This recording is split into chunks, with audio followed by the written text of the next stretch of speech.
নমস্কার। আরজিকর কাণ্ডের সমস্ত রিপোর্ট আপনারা দেখছেন নিউজ মাধ্যমে। সবাইকে একটা কথা বলতে চাই, পুরো দেশবাসীকে, আজকের যে জঘন্য কাজ কলকাতার বুকে হয়েছে, তা কিন্তু পরিষ্কারভাবে প্রত্যেকটা মানুষকে এটা দেখায় যে আমরা কত সুরক্ষিত। আমাদের কিছু হলে রাজ্যের কতটা তৎপরতা সমস্ত মানুষের প্রতি আছে, তা কিন্তু পরিষ্কার। সুপ্রিম কোর্টে আজকে একাধিক প্রশ্ন কিন্তু রাজ্যকে করা হয়েছে যে কতটা গাফিলতি রাজ্য পুলিশের ছিল, তা কিন্তু কারোর কাছে, একদম সাধারণ থেকে সাধারণ মানুষের কাছেও কিন্তু কিছু অজানা কিছু নয়। সমস্ত মানুষ বুঝতে পারছে যে আজকের আমাদের রাজ্যের পরিস্থিতি কোন জায়গায়। এমনকি অনেকে তো মমতার পদত্যাগের দাবি নিয়ে সোশ্যাল মিডিয়ায় খুব তোলপাড় করছে। এখন একটা কথা সবাইকে বলতে চাই, আজকে কোনো জাতি, ধর্ম, পার্টি, পলিটিক্স নয়, দেশের সাধারণ একটা নাগরিক হিসাবে আমাদের শুধুমাত্র এটা চাওয়া যে আমাদের স্বাস্থ্য ব্যবস্থা ভালো থাক, শিক্ষা ব্যবস্থা ভালো থাক, প্রতিটা সমাজের সমস্ত মানুষের সুরক্ষা ব্যবস্থা কিন্তু ভালো থাক। কিন্তু তার পরিবর্তে রাজ্যে এখনো পর্যন্ত পরিষ্কারভাবে কিছু আমরা পাচ্ছি না যে এটা আমাদের কাছে সেফ। রাজ্য পুলিশ বলো, রাজ্য স্বাস্থ্য দপ্তর বলো, এবং রাজ্যের শিক্ষা দপ্তর, কোনো কিছু ভালো কেউ যদি সত্যি কথা কেউ বলে যে বলতে পারবে না যে আমাদের এটা পরিষ্কার ভালো। সমস্ত মানুষ কিন্তু আজকের এই একটা কেসের পিছনে পড়লো যে সারা দেশ। এমনকি সুপ্রিম কোর্ট এটাও বলেছে যে খুব গম্ভীরতা ভাবে কিন্তু এই ব্যাপারটা দেখা হচ্ছে, খুবই গম্ভীরভাবে দেখা হচ্ছে, একদম সবাই সিরিয়াস আছে খুবই। রাজ্যের প্রত্যেকটা মানুষের ঘুম নেই, ঠিকমতো খাওয়া নেই, সমস্ত লোক কিন্তু তাকিয়ে আছে কোথার দিকে কখন ন্যায় বিচার আসবে। প্রতিটা মানুষের কাছে এটা বলবো, সমস্ত কিছু ভুলে আপনি একবার ভেবে দেখুন, শুধু এটাই ভাবার যে কতটা যন্ত্রণাদায়ক মৃত্যু কিন্তু এই মেয়েটার হয়েছে। আজকের আমাদের বাড়ির মেয়ে হোক বা কারোর বাড়ির বোন হোক বা যেই হোক, যে অত্যাচার চালানো হয়েছে, সবচেয়ে এই জিনিসটা দেখা যাচ্ছে ওর বাঁচানোর জন্য কত রকম প্রসেস কাজ করছে। শুধু সমস্ত কিছু একটা যেন প্রথমে এমন মনে হলো যেন কোনো কিছু একটা হয়নি, কিন্তু আজকে আপনি দেখুন যে ব্যাপারগুলো কোন পরিস্থিতি দাঁড়িয়েছে। পুলিশের মিথ্যে কথা বলা, বাড়ির লোকের ভুল বোঝানো, তড়িঘড়ি বাড়িটা সৎকার করে দেওয়া, সমস্ত কিছু একটা যেন এমন পরিস্থিতি বানিয়েছে রাজ্য, যে রাজ্যের দুর্নাম করার জন্য কিন্তু নিজেদের লোকরাই কিন্তু করছে। প্রকাশ্যে বলতে পারছে না, কিন্তু যারা একদম অনেস্টলি ভাবে এই ব্যাপারটা দেখছে তারা কিন্তু নিজে নিজে খুবই কিন্তু ভাবছে যে আমরা আজ কোন পরিস্থিতির মুখোমুখি। প্রত্যেকটা মানুষের কিন্তু মুখে একটাই কথা, আই ওয়ান্ট জাস্টিস। সবাই কিন্তু ন্যায় বিচারের আশায় আছে। আর আমাদের সুপ্রিম কোর্ট, অর্থাৎ আমাদের ভারতের সর্বোচ্চ কোর্ট, প্রত্যেকটা মানুষের কিন্তু ভরসা আছে যে আমাদের ন্যায় দেবেই। যে আজকের মানুষ, সমস্ত মানুষ কিন্তু হাল ছাড়ছে না। আজকে আমরা কি দেখিনি, পুলিশের কেমন কাজ করছে, পুলিশ কি করেছে এত পর্যন্ত রাজ্য পুলিশ। তার পরিবর্তে কোর্ট বুঝেছে যে আমাদের রাজ্য পুলিশ কতটা তৎপর আর কতটা কার্যকরী, আমাদের রাজ্যে কতটা ভালো কাজ করছে। তাই জন্য সেন্ট্রাল ফোর্স দিতে হয়েছে আর্যিকর সুরক্ষার জন্য। প্রত্যেকটা মহিলা বলছে, না যারা তারা বলছে আমরা সুরক্ষিত নই, এখানে সেফ নই। ভাবুন, লজ্জার চরম সীমা মনে হচ্ছে পার হয়ে গিয়েছে আমাদের রাজ্যে। পুলিশ লুকাচ্ছে মেয়েদের বাথরুমে, এই কথাটা যদি কোনো রাজ্যের পুলিশরা শোনে তার হেসে পাগল হয়ে যাবে। পুলিশকে একটা লুকিয়ে করতে হচ্ছে। আমাদের আমাদের কিসের সুরক্ষা আছে আপনি চিন্তা করুন। অনেক মানুষ ভয় পাচ্ছে মিছিলে যেতে, কি হবে কি না হবে কোনো ঠিক নেই। আপনি পরিস্থিতি ভালো করে একটু ঠান্ডা মাথায় চিন্তা করুন যে যদি আপনি ন্যায়ের জন্যও বলতে যান, তার জন্য আপনার হয়তো পানিশমেন্ট হতে পারে। আপনি এতটুকু বুঝুন যে কোন পরিস্থিতির মুখোমুখি আমরা দাঁড়িয়ে আছি আজকে। মানুষ রাগে ফেটে পড়ছে, কিন্তু পরিস্থিতি এমনই আছে। সুপ্রিম কোর্ট থেকে আজ একটা কথা বলা হয় যে আন্দোলন যে চলছে, সেটা আমরা যেভাবে সমস্ত মানুষ শান্তিপূর্ণভাবে আন্দোলন করছে, তাতে যেন রাজ্য কোনো রকম আঘাত না হয়। 2 নম্বর কথা, সমস্ত মানুষের কাজে ফিরতে বলেছে, যত ডাক্তার আছে সমস্ত কিছু সুপ্রিম কোর্ট কিন্তু বলেছে যে সমস্ত মানুষকে কাজে, যে যার কাজে ফিরে যেতে। কেন সুপ্রিম কোর্ট এটাও বলেছে যে আমরা ব্যাপারটা খুব সিরিয়াস ভাবে দেখছি এবং খুব মনোযোগ দিয়ে দেখছি। কেননা প্রচুর মানুষ কিন্তু চিকিৎসার জন্য সমস্যায় পড়ছে। কলকাতায় আপনি সবাই জানেন যে কেমন পরিমাণে ভিড় হয়, কত পেশেন্ট হয় পার ডে। তারা কিন্তু এখানে ওখানে মানে এমন ভাবে মানে সমাজের আজ পরিস্থিতি দাঁড়িয়েছে যে সমস্ত মানুষ কিন্তু অস্বস্তির মধ্যে আছে। যে কোনো বাজারে, কাজের জায়গায়, রাস্তায় যেখানে যাবেন একটা কথাই আলোচনা হবে। কিন্তু এর মধ্যেও দেখবেন সমাজে কিছু মানুষ আছে যারা এই ব্যাপারটা অত যেন কোনো গুরুত্বই নেই, যেন কিছু হয়ই নি আমাদের কাছে। মানে তাদের সমাজের সাথে যেন কোনো লেনাদেনাই নেই। এখন অনেক মানুষ জানেই না যে পুরো ব্যাপারটা কি হয়েছে, শুনেছে একটা ঘটনা হচ্ছে এই পর্যন্ত তাদের কাছে। মানে তারা যেন এই দেশেই থাকে না, যেন ট্যুরে এসছে, বেড়াতে এসছে, একটা ঘটনা এখানে হয়েছে শুনেছে। এরকম অনেক মানুষ দেখছি, তাদের মানে তাদের সাথে কথা কি বলবো, দেখে আর কিছু বলার নেই যে আমাদের রাজ্যের আজকের এই পরিস্থিতি মানুষ প্রতিবাদ না করুক, অন্তত বিরোধিতা না করুক। আজকের যে বর্তমানে রাজ্যের যে পরিস্থিতি, সমস্ত মানুষের কাছে একটা কথা আমি যেটা বুঝেছি, আমার নিজের ব্যক্তিগত মত, যে আজকের যে আমাদের মানুষ বুঝবে কি করে যে কিভাবে ন্যায় পেতে হয়। আজকের এই ঘটনাটা একটা ডাক্তারের হয়েছে, অর্থাৎ রাস্তায় কিন্তু ম্যাক্সিমাম লোক শিক্ষিত লোক, মূর্খ লোকের থেকে শিক্ষিত লোক, যারা অর্থাৎ পড়াশুনো করেছে, সমাজে জানে কিভাবে ন্যায় পেতে হয়, তারা আজকের এই ব্যাপারটায় মাথা দিয়েছে বলে তাই ঘটনাটা এত পর্যন্ত এসছে। যদি একটা নর্মাল ঘরে হতো, এই রিসেন্ট এর মধ্যে একটা আদিবাসী ছাত্রী কিন্তু এরকম ধর্ষণের ঘটনা এসছে, তাতে কিন্তু অনেক জায়গায় আদিবাসীরা মিছিল বার করেছে, তাদের কীর্তনু ঢোল বাজিয়ে তাদের যেটা রেওয়াজ সেরকম ভাবে। এবং বামেদের দেখা গিয়েছে কিন্তু এতে মানে আন্দোলন করতেও ওদেরকে দেখা গিয়েছে। এই খবরটা কিন্তু খুব একটা দেখানো হয়নি। আমি দুটো জিনিস দেখাতে চাই এর মধ্যে, যে আদিবাসীদের এই ঘটনার মধ্যে কি হচ্ছে। 2-3টে ভিডিও আমার কাছে আছে, যেগুলো আপনাদেরকে দেখাবো, পরে দেখুন, তারপরে বাকিটা বলছি।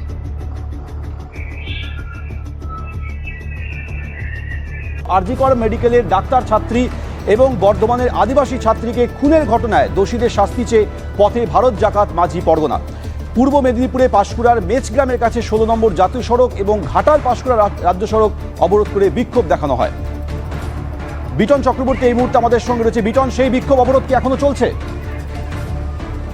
কিছুক্ষণ আগেই কিন্তু সেই বিক্ষোভ উঠে গিয়েছে এবং তোমাকে জানিয়ে রাখি যে আরজি করে তরুণী চিকিৎসক মৃত্যুর প্রতিবাদে এবং বর্ধমানের একটি ঘটনার প্রতিবাদে কিন্তু আদিবাসীদের একটি সংগঠন, তারা কিন্তু এই যে পাঁশকুড়া, কোলাঘাট পাঁশকুড়ার যে মেচোগ্রাম রয়েছে, সেই 16 নম্বর জাতীয় সড়কের মেচোগ্রামের কাছে এবং যেটা হচ্ছে তমলুক পাঁশকুড়ার যে ঘাটাল যে রাজ্য সড়ক রয়েছে, সেই মেচোগ্রামের কাছেই কিন্তু দীর্ঘ প্রায় 1 ঘন্টা ধরে তারা কিন্তু অবরোধ করেন। এবং তাদের যেটা দাবি যে এই দুটি ঘটনাতে প্রকৃত যারা দোষী রয়েছে তাদেরকে অবিলম্বে শাস্তি দিতে হবে। প্রশাসনের কাছে তারা দাবি জানাচ্ছেন এবং আজকের আন্দোলন প্রশাসনের আশ্বাসে তারা তুলে নিল। তারা কিন্তু দাবি করছেন যে পরবর্তীকালে যদি এই দুটি বিষয়ে প্রকৃত দোষীরা শাস্তি না পায় তাহলে কিন্তু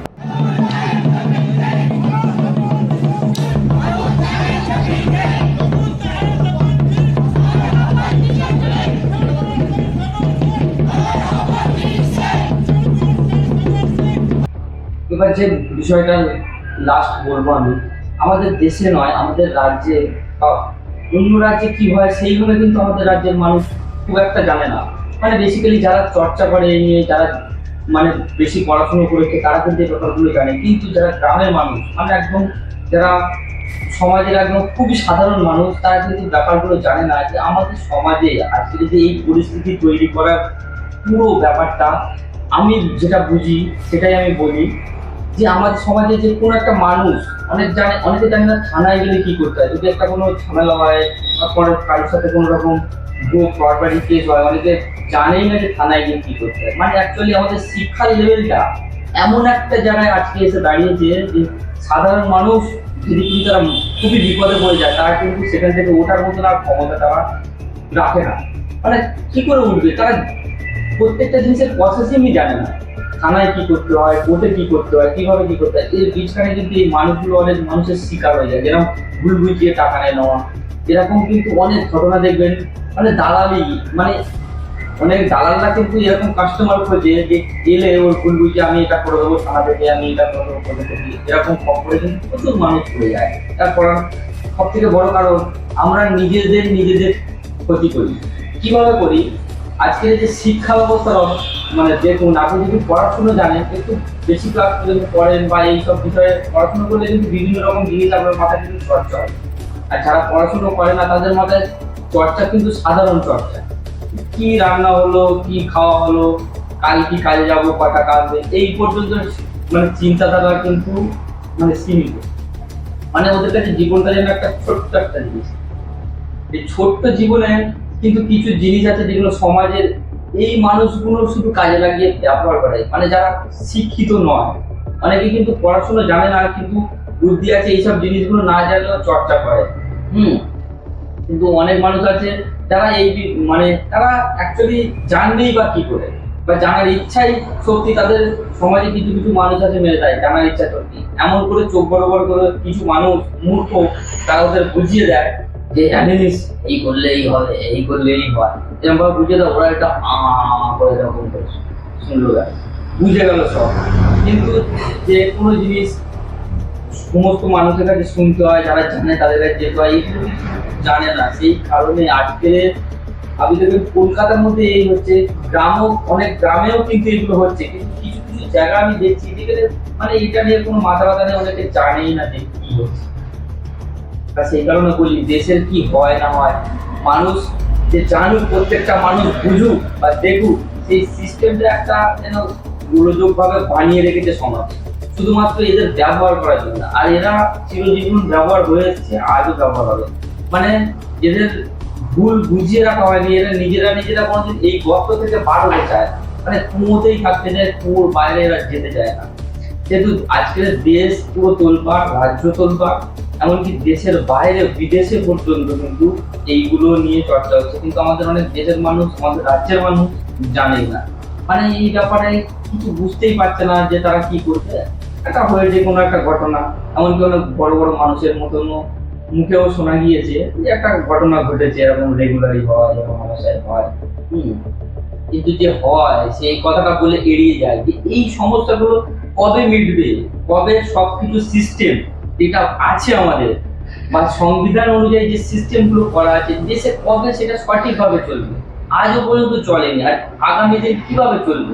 সমাজে আমাদের আমরা কাদের আনছি, তারা রাজনীতিবিদ, কে আজকের মন্ত্রী হচ্ছে, কে এমএলএ হয়ে যাচ্ছে, কে হয়ে যাচ্ছে, তারা কারা, এদের ভূমিকা কি থাকবে সমাজে।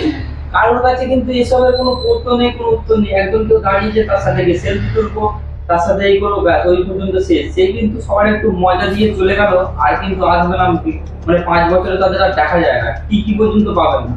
কোনো সুবিধা অসুবিধা দূরে থাক, যখন কোনো ঝামেলা হবে হয়তো কোথায় বসে আছে, হ্যাঁ আমি শুনেছি এই ব্যাপারটা, আমি দেখছি, এর সাথে কথা বলি, ওর সাথে কথা বলি, সমস্ত সবসময় গল্পই এরকম। আমাদের যে সমাজে অ্যাকচুয়ালি সমস্যা কোনোদিন মেটেনি আর মিটবেও না, যতদিন না সমস্ত মানুষ অন্ধকার থেকে আলোর দিকে আসে। আর কিছু লোক বুঝতে পেরে অন্ধকার থেকে আলোর দিকে আসার চেষ্টা করে, কিছু লোক আছে তারা অন্ধকারেই থাকতে চায়। আর তারা যে সমাজে আস্তে আস্তে ভয়ঙ্কর রূপ হয়ে যাচ্ছে, সেটা কিন্তু দেশে যারা বুদ্ধিজীবী আছে তারা কিন্তু চেষ্টা করছে যে ওদের অন্ধকার থেকে আলোয় কিভাবে আনা যায়। কিন্তু কিছু সমাজের মানুষ সেইগুলো কিন্তু এমন ভাবে দেখানো হয়, যেন আমাদের রাজ্যে যখন কোনো ভোটের সময় দেখবে যে কোনো সরকার অ্যাডভার্টাইজ এমন ভাবে দেয় যেন চাষিরা সব থেকে দেশের বড় সম্পদ, গরিবদের একদম সমস্ত কিছু একদম ভরপেট আছে, মানে কোনো অভাব নেই, ডাক্তার, শিক্ষা, স্বাস্থ্য, মানে সব কিছু একদম। কিন্তু বাস্তব জীবনটা যে কি, সেটা কিন্তু যারা বাস্তবে আছে, যারা 400 থেকে 500, 600, 700 টাকা রোজে কাজ করে, তারা কিন্তু জানে টাকা মাইনে বা রোজে যারা কাজ করে তারা টাকা বাড়িতে আনা, মানে 500 টাকা যদি আজকে কাজ করে বাড়িতে আনে, বাড়িতে এসে হয়তো পৌঁছয় 50-60 টাকা পৌঁছয়, মানে দিতে দিতে রাস্তায় শেষ, এরকম পরিস্থিতি। তাও কিন্তু মানুষ বলে এই পাচ্ছি, ওই পাচ্ছি, সেই পাচ্ছি। সব মানুষের ভাতা যখন সরকার চালু করে, সেই মানুষ যেন লুপে নেওয়ার জন্যই মারামারি কাটাকাটি করে লাইনে দাঁড়ায়। চিন্তা করুন, মানে যেন সরকার একটা টুকরো একটা কুকুরকে দেয়, যেন ছিঁড়ে টুকরে খাবে গে, সেইটা নেবে। কিন্তু কিছু করার নেই, পরিস্থিতি এরকম বানিয়ে রাখা হয়েছে এই কারণে, কারণ সারা জীবন যাদের এতে এই মানুষগুলো এদেরই কাজ করে। সমাজে যারা কিছু কথা বললে আপনি এই রাজনীতি করেন, ওই বিজেপির লোক, সিপিএম এর লোক, নানান রকম কথা, টিএমসির লোক, মানে কেউ কারোর কথা শোনে না, সবাই সবার মতন নিয়েই চলে। কিন্তু দেশের যে সিস্টেমটা আছে সেটা কিন্তু রাজনীতি মহল ফলো করে বলে আমার তো মনে হয় না। কথায় ভাষণ দেওয়ার সময় বলে আমাদের সংবিধানে এই আছে, আমাদের দেশে নিয়ম এই, আইন ব্যবস্থা এই, কিন্তু বাস্তবে হচ্ছে যেগুলো সেগুলো একটু দেখুন। আর আপনাদের যদি একটু জ্ঞান থাকে, অন্তত অন্ধকার থেকে একটু বাইরে এসে দেখুন যে দুনিয়াটা কি হচ্ছে আর আপনার সাথে আপনি কেন ওই জায়গায় পড়ে আছেন, তার কারণটা কি। এইটা সব থেকে বড় আগে দেখতে হবে। আর্টিকেলের যে ঘটনা ঘটেছে এটা অনেক মানুষ বুঝতেই পারছে না, বিভিন্ন রকম রিপোর্ট আসছে, অনেকে পড়ে বুঝতে পারছেন একটা ঘটনা নেই, মানে বুঝে আছে যে আর্টিকেল একটা রেপ হয়েছে, আই ওয়ান্ট জাস্টিস, এইগুলো লোকে বলতে চাচ্ছে। এগুলো ছোট ছোট মানে পড়াশুনো খুব করার দরকার এরকম নয়, মোটামুটি সমাজে বোঝার মতন বাংলা পড়া, আমরা বাঙালি বাংলা পড়া করতে পারলেই হবে। এখন সব রকম ফেসিলিটি তো ফোনের মধ্যেই আছে, বাংলা পড়ুন, ইংলিশ পড়ুন, উর্দু, তামিল, আপনি যে ভাষায় চাইবেন সেটা ট্রান্সলেট করে পড়ুন। সিম্পল জিনিস আপনি ইংলিশ পড়তে পারছেন না, একটা ট্রান্সলেট করে ইংলিশেই করে নিতেন, কি বাংলায় করে নিতেন, কি হিন্দি করে নিতেন। এইগুলো যদি না দেখে দিনরাত এখনকার ছেলে মেয়ে থেকে শুরু করে অনেক কাজের ক্ষেত্রে অনেক লোকও দেখি মানে রিলস থাকে যে কোনো কাজেই আসবে না, যে আমরা কে, আমাদের কি পাওয়ার, আমরা কি মানে আমাদের দাবি, সমাজ কেমন ভাবে চলা উচিত। আমি একদম গ্যারান্টির সঙ্গে বলতে পারি গ্রাম অঞ্চলের দিকে তো মানে 65% লোক জানেই না যে এগুলো অ্যাকচুয়ালি কি। সবসময় ভোটের সময় রাজনেতার লোক একটা কথা বলে দেয়, সেটা মাথার মধ্যে আমরা নিয়ে বসে থাকি আর সেই হিসাবে ভোট। আমাদের দেশে মনে হয় ভোটে আজকের হিসেব করে দেখলাম ভোটে মনে হয় কত মানুষের প্রাণ যায় তার কোনো ঠিক ঠিকানা থাকে না। মানে আপনি চিন্তা করুন সে যে দলেরই হোক, মানে প্রতি বছর ভোট হলো মানে কত লোকের জীবন বলিদান দিতে হবে তার কোনো ঠিক হয় না। কেউ গুলি খেয়ে মরে, কেউ কুপিয়ে খুন হয়, কেউ কারো ঝুলিয়ে দেওয়া হয়, কারো চুবিয়ে মারা হয়, কোনো ঠিক নেই। মানে কোন এরপরে যে বিধানসভা ভোট আসবে ওতে কতজন মরবে তার কোনো ঠিক নেই। মানে এখন থেকে আপনি বুঝে নিন 2 বছর পর ভোটের সময় 250 জন 100 জন তো পশ্চিমবাংলায় মরবেই। মানে এটা একটা যেন কালচার হয়ে দাঁড়িয়েছে, ভোট এলো মানে কিছু লোকের জীবন যাবে। তাই এই যে সিস্টেম গুলো আপনি চিন্তা করুন, আজকে যারা এই ভিডিও দেখছেন তারা ভালো করে ভাবুন যে 2026 আপনাদের মধ্যে যদি কোনো পলিটিক লোক জড়িয়ে পড়ে, নেতা জড়িয়ে পড়ে, কোনো রকম ভাবে আপনি মার্ডারও হয়ে যেতে পারেন। মানে 2 বছর পর আপনার আয়ু শেষ। এই হচ্ছে আমাদের বর্তমানের রাজনৈতিক সিস্টেম। এবার এই রাজনীতিগুলো করে কারা, তাদের যোগ্যতা কি সমাজের প্রতি, তাদের এগুলো কেউ দেখে না। মানে কোনো একটা সেলিব্রিটি হোক, কোনো ক্রিকেটার হোক, ফিল্ম স্টার হোক, যে কোনো তার রাজনীতি সম্বন্ধে কোনো জ্ঞান আছে কিনা, এলাকায় কোনোদিন আসছে কিনা, এই সম্বন্ধে কোনো কিন্তু কারোর মাথা ব্যথা নেই। মানে কোনো একটা হচ্ছে আমাদের এখানে এই প্রার্থী দেখা যাবে না, অনেকে কিন্তু শুধুমাত্র প্রার্থীটাকে কিছু থাকে না, যে দাঁড়ায় আমাদের মুখ্যমন্ত্রী মমতা বন্দ্যোপাধ্যায়, কি শুভেন্দু অধিকারী, কি সিপিএম এর সুজন চক্রবর্তী, সারা জীবন লোক এদেরই চিনে রেখেছে, এদের থেকেই ভোট দেয়। কে এমএলএ হচ্ছে, কে এমপি হচ্ছে, কে প্রধান হচ্ছে, এইসব কোনো দেখার দরকার নেই। মেন ব্যাপার এখন একটা বর্তমানে আর একটা সিস্টেম আছে যে আপনি যদি কোনো এলাকায়, আপনাদের এলাকায় ধরুন এখানে সিপিএম এর রাজ হোক, টিএমসি রাজ হোক, বিজেপি রাজ হোক, এখানে যাই রাজ হোক, এখানে যদি আপনি মানে উল্টো কথা বলেন, আপনি হয়তো রাতারাতি আপনার হাত পা ভেঙে দেওয়া, এমনকি মেরেও ফেলতে পারে, কোনো ঠিক ঠিকানা নেই বর্তমানে। আপনি চিন্তা করুন, আমরা স্বাধীন দেশে বাস করি, আজ অগস্ট মাসে মানে আজকে যে আগস্টে দেশের ন্যাশনাল ফ্ল্যাগ আমরা তুলেছি, কিন্তু সবাই কিন্তু চোখে জল নিয়ে তুলেছি। সেদিনও দুঃখ ছিল, আমরা আজাদ হয়ে যে আমাদের মধ্যে খুশি। আজকে যে 2024-এ 15 আগস্টে কিন্তু কলকাতাবাসীদের মনে কোনো খুশি ছিল না, এমন একটা জঘন্য ঘটনা ঘটেছে। এই ঘটনার মধ্যে রাজ্য পুলিশের যে কি মানে মুখ্য ভূমিকা ছিল, সমস্ত লোক রাজ্য পুলিশ মানে প্রমাণ কালেক্ট করবে না প্রমাণ মেটানোর কাজ করছে, মানে মানুষের কাছে কনফিউশন। কিন্তু কোর্টে আজকে দেখা গিয়েছে যে রাজ্যের কতটা গাফিলতি পরিষ্কারভাবে কিন্তু সুপ্রিম কোর্ট জানিয়ে দিয়েছে। বৃহস্পতিবার কিন্তু সমস্ত লোক কিন্তু রুদ্ধশ্বাসে বসে আছে যে দেখবে কখন কি ঘোষণা করে সুপ্রিম কোর্ট। আর সবাইকে একটা কথা বলবো, অন্তত অন্ধকারের থেকে এবার বার হোক। আর দেশে যে পরিস্থিতি, এক একটা সময়, এক একটা মিনিট, এক একটা সেকেন্ড কিন্তু প্রত্যেকটা মানুষের কাছে মূল্যবান। দেশের যা পরিস্থিতি, আস্তে আস্তে সমস্ত মানুষ যদি না জাগে, সমস্ত মানুষ যদি অন্ধকার থেকে না বাড়ায়, দেশ কোনোদিন ভালো হবে না।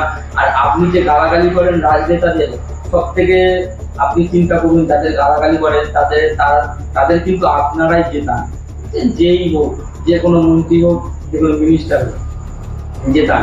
তারা 5 বছরের যে পরিস্থিতি আনে, সিস্টেম ভালো। 5 বছর মানে এনাফ সময়, অনেকটা সময়। 5 বছর 365 দিন, 1 বছর, এতদিনে কিন্তু দেখা যায় যে এই রাজ্য সরকার ভালো হবে কি ওই রাজ্য সরকার ভালো হবে। অলরেডি আমাদের শাসক দল কত বছর রাজত্ব করছেন সবাই জানে। তাহলে ভেবে দেখুন 5 বছরে দেখলে বলা যায় যে আজকের পরিস্থিতি পশ্চিমবাংলায় সিপিএম যাওয়ার পর থেকে আজকের যে পরিস্থিতি, এখন ভালো আছি না খারাপ আছি সমস্ত মানুষের কিন্তু জানা উচিত, বোঝা উচিত। প্রত্যেকটা মানুষ যে উপার্জন করে লোকে কি বলে আমি কোনো ঝুট ঝামেলায় যেতে চাই না, আমি 10-15 হাজার টাকা কামাই, আমি ঝামেলাকে কি আমার সাহারা বানবে, কে আমার দেখবে যদি আমার কিছু হয়। এই জিনিসটা মানুষের মধ্যে ঢুকে আছে, এটা হওয়াটা স্বাভাবিক। তার জন্যই শিক্ষার আলো নেওয়া দরকার খুবই। আজকের অনেক ছেলে দেখি পড়াশুনো কম বয়সের ছেলেরা বিড়ি গাঁজা খাচ্ছে, গুটখা খাচ্ছে, আমি মানে দেখি আর হাসি। একসময় আমিও খুব মদ খেতাম, ছেড়ে দিয়েছি সমস্ত নেশা পাম, মাঝে মধ্যে একটা হয়তো সিগারেট বা বিড়ি খেয়ে ফেলি। নেশা ছাড়াটা কিন্তু নিজের উপরে ব্যাপার। আমি নিজে মনে করি আমি কিন্তু প্রচন্ড মদ খেতাম একসময়, প্রচন্ড মদ, প্রতিদিন মদই খেতাম। কিন্তু এখন আর নেশা ছেড়ে দিয়েছি। আমার মনে হয় এখন এটা মনে হয় যে দেশের যে জিনিসগুলো আছে, আমি কিন্তু খুব শিক্ষিত ছেলে নই, যে জিনিসগুলো আছে যেহেতু আমরা জানি মানুষের অন্তত বোঝানো উচিত। আমার কথা হচ্ছে 4 জন শুনবে, 4 জনই বুঝবে, ওতেই অনেক কাজ হবে। হয়তো ওই 4 জন আর 4 জনকে বলবে। অন্তত সমস্ত পরিস্থিতি ধীরে ধীরে ঠিক করার চেষ্টা আজ থেকে না শুরু করি তো আর কোনোদিন হয়তো আমার মনে হয় আমি আর করতে পারবো না। আর যতটা দেশে যে বাড়িতে কাজে যাচ্ছি, কিছু টাকা রাখছি, খাচ্ছি করছি, এইটা আমার জীবন, আমার বেকার জীবন লাগে। লাইফে কিছু এমন করা উচিত বা ভাবা উচিত যেটা সমাজের কাজে আসে, বা বাড়িতে শুয়ে শুয়ে রিলস দেখার থেকে মানুষের অন্তত ভালো কিছু দেখানো বা ভালো কিছু শেখানো আমার মনে হয় কাজের জিনিস। সবাইকে বলবো একটা কথা, আরজি কলেজের ঘটনাটা সবাই প্রতিবাদে আছে, আমরাও আছি। আমরা কিন্তু ন্যায় বিচার চাই সমস্ত লোকের। একটা কথা বলবো, শান্তিপূর্ণভাবে আন্দোলন কিন্তু বজায় রাখুন।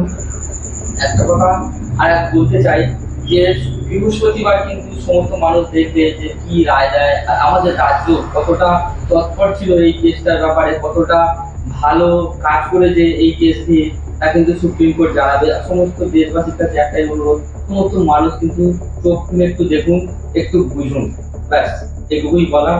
ধন্যবাদ।